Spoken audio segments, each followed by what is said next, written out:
What are magnets? Have you ever wondered how that report card or shopping list stays on the fridge even after being left there for weeks on end? Only held there by the application of one tiny flip-flop magnet bought for you by some aunt who went on vacation last year. Well, here we'll look into the wonderful world of magnets, from the natural to the less so natural, and the many uses these objects have. So, without further ado, let's begin. The attraction. A magnet, or a magnetic material, is an object that has two poles, north and south, that attracts other magnetic objects and sticks them together. They do this through attraction. The poles are attracted to one another, so south gravitates toward north, and north towards south. But if you try and put the same two together, they will repel one another constantly. But you already knew that, right? There are many types of magnets. There are numerous types of magnets. They include natural magnetic materials, such as alnico, which is an iron alloy, and electromagnets, which are created by coiled wire and a current going through it.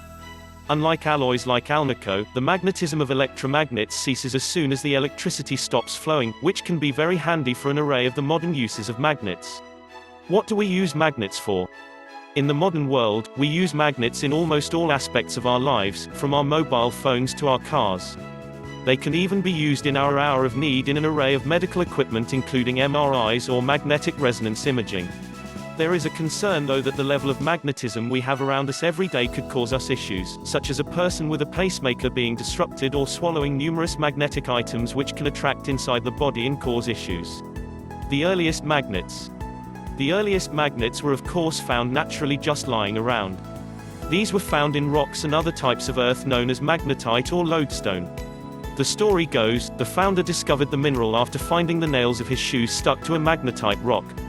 Others says it was the Greeks or the Macedonians, or even our good friend, Pliny the Elder. One thing is for certain though, the first magnets were simply lying around for millennia before our discovery. What else can you tell me about magnets?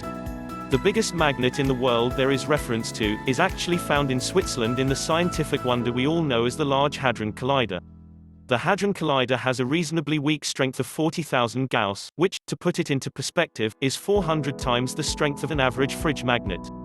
This contraption is used to investigate subatomic particles and part of the hunt for the so-called God particle, but this is a topic for another day. One of the strongest magnets in the world is of course smaller than the Large Hadron Collider. This is often the case with strong magnets. One is actually found in Florida State University. It cost an insanely large sum of $2.5 million but comes in at a staggering 25 Tesla. To put that in perspective, 1 Tesla equals 10,000 Gauss, so this means it comes in at around 2,500 times stronger than a fridge magnet, or 25 times stronger than a magnet used in a scrapyard.